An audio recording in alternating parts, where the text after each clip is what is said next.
السلام علیکم ناظرین، سندھ پولیس ڈپارٹمنٹ میں ایک تہلکہ مچ چکا ہے۔ سندھ پولیس ڈپارٹمنٹ خالی ہونے لگ گئے ہیں۔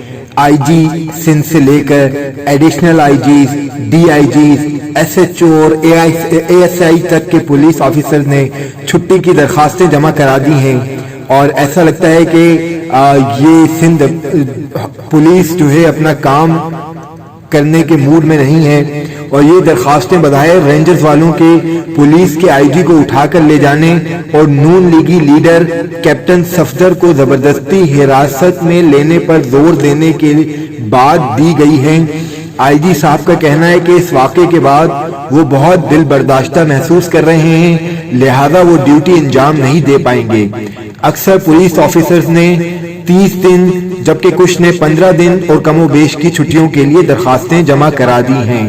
ان کا یہی کہنا ہے کہ وہ پولیس ڈپارٹمنٹ کے ساتھ یہ ہتک آمیز رویہ برداشت نہیں کر سکتے کہ ان کے آئی جی کو کوئی دوسری فورس والے اٹھا کر لے جائیں اور ان سے زبردستی کسی کو حراست میں لینے کا کہا جائے۔ اے آئی جی امیر شیخ، پیپلز پارٹی کے چیئرمین بلاول بھٹو زرداری اور سندھ چیف منسٹر مراد علی شاہ آئی جی سندھ کے پاس ان کے گھر انہیں منانے پہنچ گئے ہیں اور ان سے اپنے احتجاج کو واپس لینے کی درخواست کی ہے۔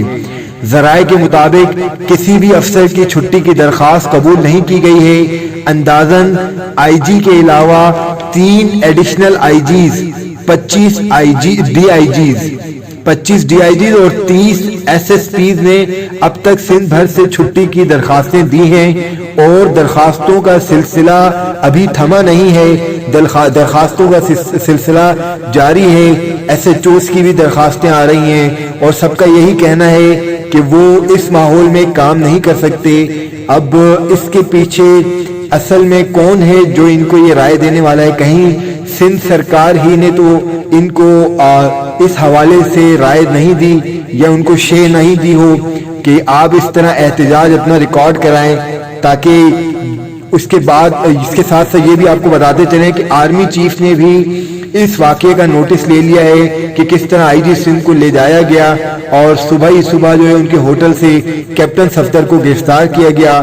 کیپٹن صفدر صاحب، ان پہ الزام یہ تھا کہ انہوں نے قائد اعظم کے مقبرے پہ، قائد اعظم کی قبر کے پاس کھڑے ہو کر ووٹ کو عزت دو کے نعرے لگائے، اور اس نعرے بازی اور ہلڑ بازی کی وجہ سے ان کے خلاف کیس کیا گیا، اور قائد کے جو میوزیم اپنے مقبرے کے ایکٹ ہے، اس کا جو قانون ہے، اس کے مطابق اس مقبرے کے پاس شور شرابہ نہیں کیا جا سکتا، اور کرنے والے کو مجسٹریٹ کی عدالت 3 سال تک قید سنا سکتی ہے، اور لہذا لیکن کیپٹن صفدر صاحب کو بیل پر رہا کر دیا گیا پولیٹیکل پریشر کے بعد، اور ان کو کوئی اس طرح کی سزا نہیں دی گئی۔ آپ کی اس حوالے سے کیا رائے ہے؟ ضرور کمنٹس میں آگاہ کیجیے، دیکھتے رہیے، اور چینل کو ضرور سبسکرائب کیجیے۔ اللہ حافظ۔